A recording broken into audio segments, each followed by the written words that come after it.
So hey guys, welcome back to my two videos. तो इस video में दोस्तों डिस्कस करने वाले हैं यहाँ पर कुछ इंपॉर्टेंट कंपनीज को और उनसे रिलेटेड कुछ इंपॉर्टेंट अपडेट्स हैं जिसकी बात करेंगे इस वीडियो में। तो चलिए दोस्तों वीडियो की शुरुआत करते हैं। सबसे पहली कंपनी को डिस्कस करते हैं। पहली कंपनी का नाम है भारत इलेक्ट्रॉनिक्स लिमिटेड। बट इसको डिस्कस करने से पहले दोस्तों, अगर आपने अभी तक चैनल को सब्सक्राइब नहीं किया है तो चैनल को सब्सक्राइब करके बेल आइकन को प्रेस कर लो और टेलीग्राम चैनल को भी ज्वाइन कर लो, जिसका लिंक आपको डिस्क्रिप्शन में देखने को मिल जाएगा। और दोस्तों एक डिस्क्लेमर भी देना चाहूँगा, जितनी भी कंपनी से रिलेटेड न्यूज़ एंड अपडेट्स रहेगी वो सारी न्यूज़ एंड अपडेट्स सिर्फ और सिर्फ एजुकेशन पर्पज़ के लिए, सीखने के लिए है। तो इसको किसी भी तरह का इन्वेस्टमेंट एडवाइस मत समझना, आप खुद से रिसर्च और एनालिसिस भी कर सकते हैं। तो चलिए दोस्तों वीडियो की शुरुआत करते हैं। सबसे पहले बात करते हैं भारत इलेक्ट्रॉनिक्स से रिलेटेड कुछ इंपॉर्टेंट न्यूज़ एंड अपडेट्स के बारे में। सो दोस्तों फिलहाल अगर हम भारत इलेक्ट्रॉनिक्स की बात करें तो कल के दिन ये कंपनी काफ़ी ज़्यादा आपको फोकस में देखने को मिल रही थी। फोकस में रहने का सबसे बड़ा रीज़न क्या है, कंपनी के बिजनेस से रिलेटेड एक न्यूज़ हमें सुनने को मिल रही थी। इनफैक्ट एक न्यूज़ नहीं, आप दो न्यूज़ भी उसको बोल सकते हैं।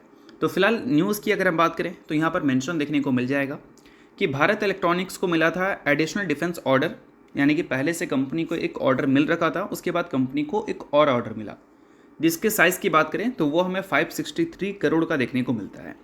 अब इसके कंप्लीट डिटेल्स आप यहाँ पर मेंशन देख सकते हैं कि ये ऑर्डर एग्जैक्ट किस चीज़ों को लेकर है, तो आप इसको चाहो तो रीड डाउन कर सकते हो। और इससे पहले जो कंपनी को ऑर्डर मिला था उसकी डिटेल्स भी आप यहाँ पर नोट कर सकते हैं। 25 जुलाई को कंपनी ने नोटिस अपडेट किया था एक्सचेंज में। इस नोटिस में कंपनी ने बताया था कि कंपनी को मिला है large order from the Indian army. अब इस चीज़ को भी थोड़ा डिटेल में आप समझ सकते हो। इस ऑर्डर के साइज़ की अगर हम बात करें तो वो हमें देखने को मिलता है 1640 करोड़ का, यानी कि वहाँ पर 500 करोड़ से भी ज़्यादा का नंबर और यहाँ पर 1600 करोड़ से भी ज़्यादा का नंबर। तो दोनों को अगर आप ऐड कर दोगे तो बोल सकते हैं कि 2100-2200 करोड़ के आसपास का ऑर्डर कल के दिन कंपनी को मिलता हुआ दिखा है। इस वजह से कंपनी आपको काफ़ी फोकस में देखने को मिल रही थी। बट ये कंपनी ऐसा नहीं कि कल के दिन ही फोकस में देखने को मिल रही थी, आपको नेक्स्ट ट्रेडिंग सेशन यानी कि मंडे के दिन भी फोकस में देखने को मिलने वाली है। अब मंडे को इसलिए फोकस में देखने को मिलने वाली है क्योंकि मंडे को 28 जुलाई है और उस दिन कंपनी के Q1 के अर्निंग्स रिपोर्ट होने वाले हैं। FY26 के पहले क्वार्टर कंपनी दिखाने वाली है। अब देखो डिफेंस सेक्टर की अगर हम बात करें तो इसमें बहुत सारी कंपनीज हैं, जिसमें भारत इलेक्ट्रॉनिक्स भी है। बट कंसिस्टेंसी की बात करें तो कुछ ही कंपनी में काफ़ी कंसिस्टेंसी आपको देखने को मिलता है अगर हम रेवेन्यू एंड प्रॉफिट के ग्रोथ के हिसाब से बात करें। और उस कुछ कंपनी में आपको भारत इलेक्ट्रॉनिक्स का भी नाम देखने को मिल जाता है। पिछले कुछ सालों में पिछले 10 साल, 5 साल या 3 साल या फिर 1 साल का नंबर देखोगे तो भारत इलेक्ट्रॉनिक्स के जो नंबर्स हैं वो काफ़ी इंप्रेसिव दिखेंगे।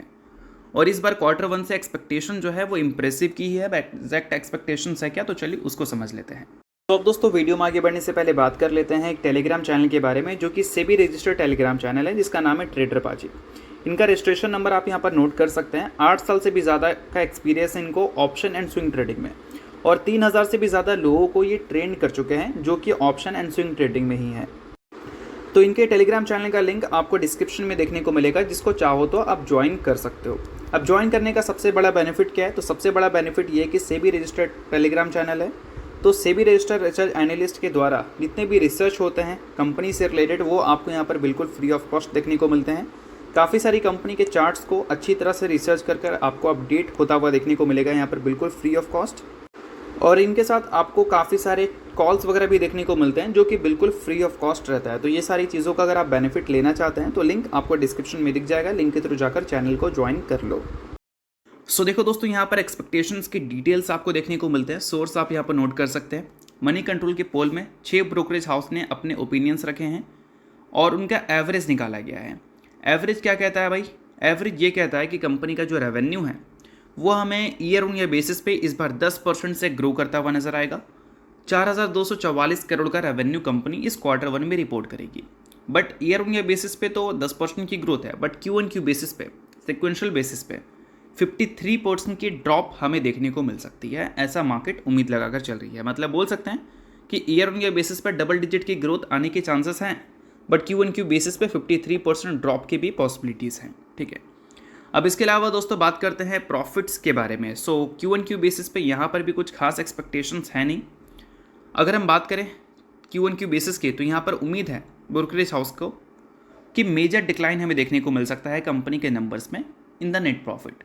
और ईयर ऑन ईयर बेसिस की बात करें तो यहाँ पर हमें 15% की ग्रोथ देखने को मिल सकती है। अब 925 करोड़ की प्रॉफिट कंपनी रिपोर्ट करेगी, ऐसा मार्केट उम्मीद कर रही है। और EBITDA की अगर हम बात करें तो EBITDA हमें 24.5% से ग्रो करता हुआ नजर आएगा। अगर हम बात करें पिछले साल के कंपैरिजन में, पिछले साल कंपनी का EBITDA जो है वो 22.3% हमें देखने को मिलता था, इस बार हमें 24.5% देखने को मिलने वाला है। तो ओवरऑल EBITDA में भी ग्रोथ की एक्सपेक्टेशंस है, बट नेट प्रॉफिट और रेवेन्यू Q-on-Q बेसिस पे गिर सकता है, इनफैक्ट EBITDA भी गिर सकता है, ऐसा मार्केट उम्मीद लगाकर चल रही है। अब देखते हैं कि मंडे को जो कंपनी के रिजल्ट देखने को मिलेंगे वो एक्सपेक्टेशंस के हिसाब से रहेंगे या फिर एक्सपेक्टेशंस को बीट करेंगे या फिर एक्सपेक्टेशंस को मिस करेंगे। तो चलिए इसके अलावा बात करते हैं अब अगली कंपनी के बारे में। सो अगली कंपनी का नाम है दोस्तों HDFC bank limited.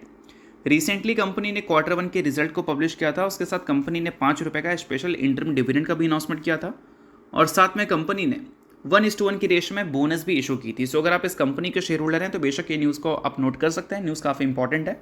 Share holder नहीं है, इग्नोर कर सकते हैं, न्यूज़ थी इस वजह से मैंने बता दिया, बाकी किसी भी तरह का ये रिकमेंडेशन नहीं है। तो चलिए इसके अलावा बात करते हैं अगली कंपनी के बारे में।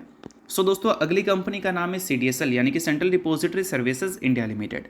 सो आज के दिन मार्केट तो ऑफ है, बट ये कंपनी आज के दिन आपको फोकस में देखने को मिल रही है।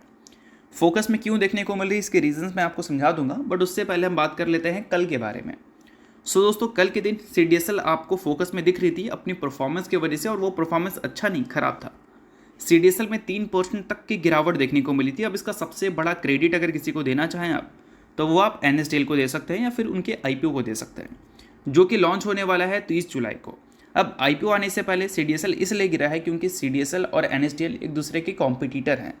बट एक चीज़ समझ लो, CDSL और NSDL एक दूसरे की कॉम्पिटिटर हैं। स्टॉक मार्केट में से पहले से CDSL थी, अब NSDL भी आ रही है, तो इसका मतलब बिजनेस में कोई प्रॉब्लम नहीं होगा, बिजनेस एज इट इज़ रहने वाला है।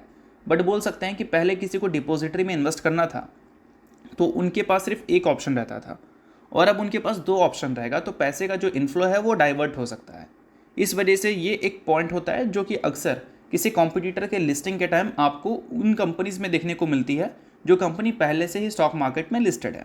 अगर हम बिजनेस की बात करें, बिजनेस में कैसे प्रॉब्लम नहीं आएगा, तो देखो CDSL तो ऑलरेडी बिजनेस कर रही है भाई, और उसी मार्केट में NSDL भी बिजनेस कर रही है, तो बिजनेस में तो कोई प्रॉब्लम नहीं है ना। ऐसा तो नहीं है कि CDSL सिर्फ बिजनेस कर रही थी एक मार्केट में, उसमें अब NSDL भी उतर रही है, ऐसा तो कुछ सुनने को नहीं मिल रहा। दोनों तो एक ही सेक्टर की कंपनी है, बट लिस्ट अभी हो रही है NSDL, तो बिजनेस में कोई इफेक्ट देखने को नहीं मिलेगा। हाँ, पैसे के जो इन्फ्लो है उसमें थोड़े से चेंजेस हमें देखने को मिल सकते हैं, इस चीज़ पर सिर्फ ध्यान रखना। बाकी मैं आपको कोई रिकमेंडेशन नहीं दे रहा हूँ, सभी चीज़ें सिर्फ और सिर्फ सीखने के लिए हैं। अब इसके अलावा दोस्तों ये भी बात कर लेते हैं कि आज के दिन CDSL क्यों फोकस में है। तो फोकस में रहने का सबसे बड़ा रीज़न है कंपनी के क्वार्टरली रिजल्ट, जो कि आज के दिन हमें देखने को मिलने वाले हैं। अब दोस्तों रिजल्ट्स की अगर हम बात करें तो लास्ट क्वार्टर और उससे पहले का क्वार्टर कंपनी का ऑलरेडी हमें ख़राब देखने को मिला है, चाहे हम Q-on-Q बेसिस पे कंपैरिजन करें या फिर ईयर ऑन ईयर बेसिस पे। Q3 में तो फिर भी कंपनी ने 29% की ग्रोथ दिखा दी थी, बट उससे पहले का जो ग्रोथ रेट था उसके सामने ये नंबर कुछ भी नहीं है। अगर पिछले 4-5 क्वार्टर का ग्रोथ देखोगे तो एवरी क्वार्टर कंपनी का ग्रोथ 30% से ज़्यादा का रहा है अगर हम ईयर ऑन ईयर बेसिस की बात करें, और एक ही बार सिर्फ 30% से ज़्यादा रहा है, बाकी हर बार तो 50% से भी ज़्यादा रहा है। ठीक है, इस चीज़ को ध्यान में रखना। और जब Q3 में ये नंबर 29% पे आया तो मार्केट शॉक हो गई।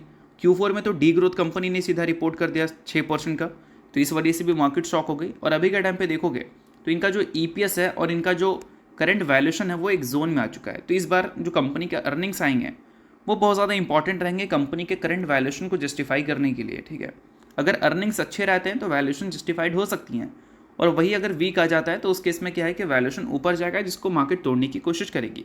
तो इन सारी चीज़ों पे थोड़ा सा ध्यान रखना। मैं आपको कोई रिकमेंडेशन नहीं दे रहा हूँ, बट कहने का मतलब ये कि वैल्यूएशन एनालिसिस अभी के टाइम पे CDSL में इंपॉर्टेंट हो चुका है। अब देखो दोस्तों, अगर हम बात करें Q1 की, तो अप्रैल, मई और जून का महीना डीमैट अकाउंट ओपनिंग के नंबर्स में बहुत ज़्यादा जंप हमें देखने को तो नहीं मिली, बट हाँ बोल सकते हैं पहले के मुकाबले सिचुएशन थोड़ी सी बेटर होती हुई दिखी है। अप्रैल और मई के महीने में अगर हम बात करें ट्रेडिंग्स के बारे में, तो बहुत ज़्यादा बड़ा जंप हमें देखने को मिला BSE और NSE के वॉल्यूम्स में। तो इससे हम उम्मीद ज़रूर कर सकते हैं कि जो कैपिटल मार्केट से जुड़ी कंपनीज़ हैं उनके नंबर्स Q-on-Q बेसिस पे बेटर दिख सकते हैं, but year on year basis पे बेटर देखने को मिलेंगे या नहीं, उस पर अभी भी एक बड़ा क्वेश्चन मार्क है। और वो सारे जो डाउट्स हैं हमारे, वो कब क्लियर होगा, जब CDSL अपने रिजल्ट रिपोर्ट करेगी। तो देखते हैं कि रिजल्ट हमें शॉकिंग देखने को मिलता है या फिर एक्सपेक्टेशंस तो अभी हमें कहीं दिखने को मिल नहीं रही है, बट हाँ देखते हैं कि रिजल्ट शॉकिंग है या फिर रिजल्ट हमें बेटर देखने को मिल रही है। तो चलिए इसके अलावा बात करते हैं अब अगली कंपनी के बारे में। सो अगली कंपनी का नाम है BSE लिमिटेड। अब दोस्तों बीएससी का जो सिनेरियोज है और सीडीएसएल का जो सिनेरियोज है उसमें बहुत ज़्यादा फर्क नहीं है। बीएससी का जो करंट वैल्यूएशन है और ईपीएस है वो बिल्कुल एक रेंज में आपको देखने को मिल रहा है। बीएससी का वैल्यूएशन अभी के टाइम पर लगातार आपको कंसोलिडेट करता हुआ दिख रहा है, और वैल्यूएशन में जब कंसोलिडेशन फेज आपको देखने को मिलती है तो बेसिकली तभी देखने को मिलता है जब मार्केट कंफ्यूज होती है कि आने वाले अर्निंग्स अच्छे आएंगे या फिर आने वाले अर्निंग्स वीक आएंगे। कुछ को लगता है कि कंपनी के नंबर्स अच्छे आ सकते हैं, इस वजह से वैल्यूएशन मेंटेन रहता है, बट कुछ को लगता है कि कंपनी के नंबर्स अच्छे नहीं आ सकते हैं, इस वजह से वैल्यूएशंस आपको थोड़ा गिरता हुआ दिखता है। तो बोल सकते हैं कि यहाँ पर वैल्यूएशंस का मार चल रहा है। अब वो सारी चीज़ें हमें कब क्लियर होती हुई दिखेंगी, तो इसके भी डेट आप नोट कर सकते हैं। 7 अगस्त इसका डेट है, जिस दिन कंपनी Q1 के रिजल्ट को पब्लिक करने वाली है। अब पिछले क्वार्टर में तो कंपनी ने काफ़ी धांसू रिजल्ट रिपोर्ट किया था, बोल सकते हैं एक्सपेक्टेशन से काफ़ी बेटर नंबर थी। 70% की ग्रोथ दिखाई थी कंपनी ने, जो कि पिछले क्वार्टर के कंपैरिजन में तो काफ़ी कम है, बट हाँ 70% की ग्रोथ उम्मीद मार्केट कर नहीं रही थी सिचुएशंस के हिसाब से। बट अब जो Q1 का फेज़ है और Q2 जो है वो काफ़ी इंपॉर्टेंट हो चुका है बीएससी के लिए, क्योंकि अभी तक कंपनी ने जितना बड़ा ग्रोथ दिखाया है हमें, उसके एक बहुत बड़ा क्रेडिट हम बोल सकते हैं बीएससी की एक्सपायरी है, जिसको सेबी ने चेंज कर दिया है। एनएससी की एक्सपायरी पहले हो चुकी है, बीएससी की एक्सपायरी बाद में हो चुकी है। तो बड़े वॉल्यूम्स हमें एनएससी के पास जाते हुए देखने को मिलेंगे, और जिसके पास ज़्यादा वॉल्यूम्स उसके पास ज़्यादा रेवेन्यू एंड प्रॉफिट्स, ऐसा सिंपली हम उम्मीद कर सकते हैं। तो काफ़ी सारे ब्रोकरेज हाउस ने मार्केट शेयर कट भी किया था बीएससी के सेबी के न्यू रेगुलेशंस के वजह से। तो इस वजह से बीएससी के जो Q1 है वो इम्पॉर्टेंट रहेंगे, क्योंकि Q1 में देखा जाए तो अप्रैल और मई में तो कंपनी ने काफ़ी अच्छे वॉल्यूम से रिपोर्ट किया, बट जून का महीना थोड़ा ठंडा रहा था। और Q1 चलो आ भी जाता है, तो Q2 बीएससी के लिए वो फेज़ रहेगा जहाँ पर न्यू एक्सपायरीज के साथ वो डील करेंगे। तो इस वजह से Q1 में थोड़ा सा बोल सकते हैं Q1Q बेसिस पे ग्रोथ देखने को मिल भी सकती है, ईयर ऑन ईयर बेसिस पे भी देखने को मिल सकता है, बट Q1 से ज़्यादा मुझे Q2 इंपॉर्टेंट लगता है, जहाँ तक डेटा है उस हिसाब से अगर हम बात करें तो इन सारी चीज़ों पे आप एक बार रिसर्च और एनालिसिस कर लेना। सभी चीज़ें सिर्फ और सिर्फ सीखने के लिए हैं, किसी भी तरह का मैं आपको रिकमेंडेशन नहीं दे रहा हूँ। तो चलिए दोस्तों, ये वीडियो यहीं तक था। आप करता हूँ, वीडियो आपको अच्छा लगा होगा, लाइक कीजिए, पहली बार सब्सक्राइब कीजिए। वीडियो के लिए बहुत बहुत शुक्रिया।